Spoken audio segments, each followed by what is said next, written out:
Olá! Você já ouviu falar sobre hipofunção vestibular unilateral? Não?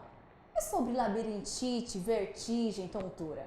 É sobre este tema que vamos falar hoje no programa Conversa Aberta com o professor Dr. Paulo Roberto Rocha Júnior. Boa noite, professor. É um prazer recebê-lo aqui no Conversa Aberta, nos estúdios da Unify. Obrigado, Gesana, pelo convite. Parabenizo vocês aí pela iniciativa, de desenvolver esse projeto e agradeço pela oportunidade de falar de um assunto que para mim é de interesse, mas o interesse maior eu acho que é das pessoas que sofrem desse tipo de problema, né? Professor, então explica pra gente o que é realmente a labirintite. A labirintite é um termo que ela tenta justificar as doenças que envolvem o ouvido interno e que levam à tontura e levam ao desequilíbrio. É um termo que a gente está fazendo um exercício muito grande, inclusive com os nossos alunos, nossos pacientes, para não ser tão utilizado. Por quê? Porque não é um termo adequado, é um termo que ele subestima a otoneurologia, a todas as condições que envolvem o sistema vestibular. Ele é um termo que ele tenta representar o número de centenas de doenças e também milhares de possíveis causas. Então é como se fosse, por exemplo, você num cardiologista, e ele te falasse assim: Gesana, você tem um problema no coração.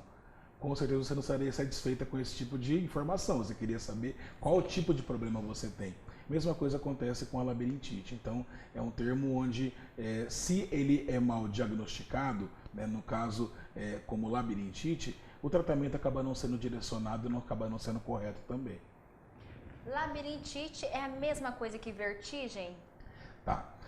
A vertigem, ela acaba sendo o produto da labirintite, da disfunção vestibular. Então vou tentar explicar da maneira com que o nosso espectador ele entenda com uma facilidade maior. Nós temos o sistema vestibular, onde o principal órgão do sistema vestibular é o labirinto. E nós temos dois labirintos, posicionados um a cada lado do crânio. O labirinto do lado direito tem um referencial do nosso corpo do lado direito e o do lado esquerdo, referencial do lado esquerdo. E eles são importantes para quê? Vou tentar exemplificar de alguma maneira fácil de entender. Imagine que o indivíduo ele pegou um ônibus em pé, numa lotação.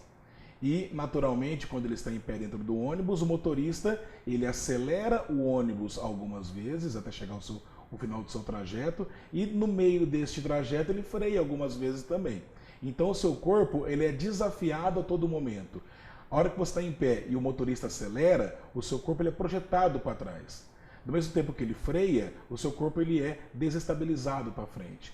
Quem percebe o quanto que ocorreu de aceleração, quem percebe se ocorreu a frenagem ou não, é o labirinto. Então ele quantifica o quanto ocorreu de aceleração ou de frenagem para que ele consiga ajustar o nosso corpo com a magnitude desta perturbação.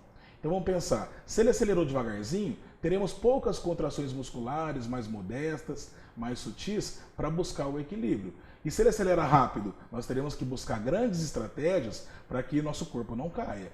E isso acontece para todos os lados, para frente, para trás, para um lado, para o outro e até para cima e para baixo. Então uma das grandes funções do labirinto é buscar o equilíbrio em situações de movimento, de perturbação do nosso corpo. Tem várias funções, tá, Gesana? Eu vou explicar algumas delas. A outra grande função do labirinto é garantir que o meu olho ele continue nítido, ou seja, estável num certo ponto, ao mesmo tempo que o meu corpo também se movimenta. Então, por exemplo, quando você faz um Cooper, você faz uma corrida, o seu corpo a todo momento ele está desafiado a se movimentar. Só que a sua visão continua nítida, porque não importa o quanto o seu corpo se movimenta, o seu olho está fixo no alvo. E ali você consegue ter nitidez do ambiente que você está transitando. Então, quem trabalha também, garantindo com que o olho continue fixo, mesmo a cabeça balançando para os lados, e para cima e para baixo, também são os labirintos. Então, se eu viro a cabeça rapidamente para o meu lado esquerdo, o meu olho ele vai ser projetado na mesma magnitude, na mesma amplitude, conjugado e inclusive com a mesma velocidade para o outro lado. E quem dá a informação da velocidade com que minha cabeça foi virada também são os labirintos. Então o labirinto do lado direito, quando eu viro a cabeça para o lado direito, ele vai me dar a informação de que minha cabeça ocorreu um movimento com tanta velocidade que ao mesmo tempo ele vai mandar o meu olho na mesma velocidade para o outro lado, para que eu continue com a visão nítida naquele ponto. Então são várias outras funções, como eu falei para vocês. Ele me dá também noções de gravidade, eles nos dão também noções de horizontalidade e verticalidade. Então são várias as funções do labirinto. Só que as principais, usando esses exemplos para o espectador entender, são essas. O que acontece a partir daí? Os dois labirintos trabalham conjugados. A partir do momento que um labirinto não funciona, o nosso cérebro não entende que um labirinto não funcionou. Ele entende o quê? Que eu virei a cabeça para um lado. Então ele tenta fazer o quê? Mandar o olho para o outro lado. Um grande componente que nós observamos quando o paciente tem uma lesão unilateral é o quê? É o movimento involuntário dos olhos, chamados de nistagmo. E também, insistentemente, um labirinto funcionando e o outro não, ele não entende que esse não está funcionando. Ele entende que a minha cabeça virou, ou seja, eu tenho a vertigem, que é a tontura rotatória. Levantei rápido demais, ficou tudo preto. Também é um dos sintomas. Como é essa questão de sintomas? Como eu sei, professor, que eu estou com labirintite ou a hipofunção, como o senhor disse? Tudo bem, vamos lá.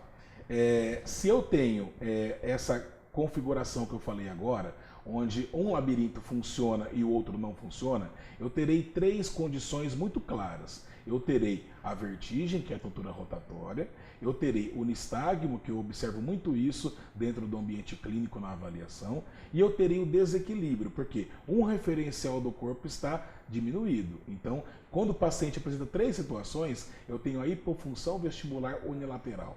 O paciente pode também apresentar a hipofunção vestibular bilateral, ou seja, quando dois labirintos não funcionam.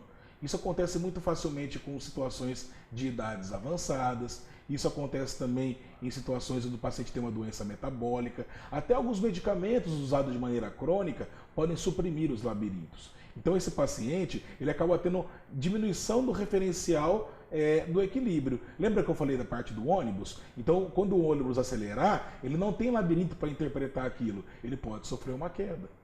Só que esse paciente que tem disfunção bilateral, ele não tem tontura, ele tem desequilíbrio e ele tem uma condição muito frequente também, chamada de oscilopsia. O que é isso? Lembra que eu falei também que quando a gente faz o Cooper, o olho continua reto? O olho ele não fica reto, ele acompanha o corpo. Então o paciente ele chega no nosso consultório dizendo que tem uma vista embaralhada. Outras coisas podem aparecer também. O paciente pode ter tido uma disfunção neurológica, né? Um acidente vascular encefálico, né? Uma sequela de AVE, ou ele pode ter também uma doença crônico-degenerativa e que no trajeto, né, das informações labirínticas podem levar a algumas situações desta ordem. Agora o paciente pode apresentar também uma condição muito frequente no nosso consultório, eu posso dizer que inclusive nos nossos programas é a mais frequente, a gente estudou isso agora de 2015 a 2017 no projeto Vertigo, que é a VPPB, que é a famosa doença dos cristais. Então o que é VPPB? Vertigem posicional paroxística benigna. Quando esse paciente com VPPB chega no nosso consultório, né, e nós conseguimos avaliar que ele tem esta condição, né, a gente fica até mais tranquilizado, porque a gente tem a certeza de que pode ajudar essa pessoa e ele pode ir embora até mesmo no mesmo dia do consultório muito mais confortável do que ele chegou. Né? Muitos dos casos de VPPB a gente resolve na primeira, na segunda, no máximo na terceira consulta, se é uma VPPB típica, né? Essa é uma VPPB que não tem tantas complicações. Então grande parte desses pacientes chegam e vão embora no mesmo dia. É muito mais confortável. O que acontece com esse paciente? Nós temos duas câmeras no labirinto, eles constituem duas câmeras, uma câmera menor e uma câmera maior. A câmera menor chama-se sáculo, a câmera maior utrículo. E do utrículo saem alguns ductos, na verdade são 3 ductos. Tá? Os cristais eles ficam posicionados no sáculo e no utrículo, nessas duas câmeras. Nos ductos não podem ter cristais.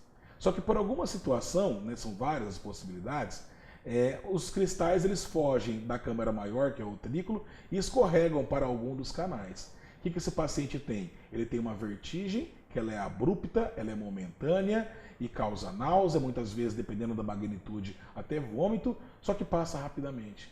A pessoa fica mareada o resto do dia, ela Dor de fica com cabeça, mal-estar. não. Então, dor de cabeça é outra condição que a gente pode conversar também, mas ele pode associar alguma coisa com outra, tá? Nesta condição que é VPPB, ele sente somente isso, a vertigem, que ela é rápida e que acontece necessariamente ao movimento de cabeça, a posições específicas da cabeça. Então, aquela senhora que fala assim, quando eu vou estender a roupa no varal, eu tenho uma tontura rápida. Quando eu vou deitar ou levantar da cama, eu tenho uma tontura rápida e que me causa enjoo, me causa mareio depois, eu fico com mal-estar, mas minha vida continua seguindo. Esta pessoa a gente consegue diagnosticar com VPPB e consegue fazer um tratamento mais direcionado, que são as manobras de reposição canalítica. As manobras, Gesana, é padrão ouro a nível de tratamento para VPPB. Não existe remédios, por exemplo, ou outros tratamentos que tratam a VPPB. Pra você ter uma ideia, eu falei que a gente estudou ela agora nos nossos programas, né? De 2015 a 2017. 75% dos pacientes idosos que participaram dos nossos programas tinham VPPB. Então 25% tinha outras condições que a gente investigava. 75% apresentavam VPPB. Então a gente fazia as manobras, eles iam embora da clínica, da nossa fisioclínica, na verdade, muito mais confortáveis. Labirintite. No próximo bloco, nós vamos saber quais as formas de tratamento, se há cura, remédio, tudo.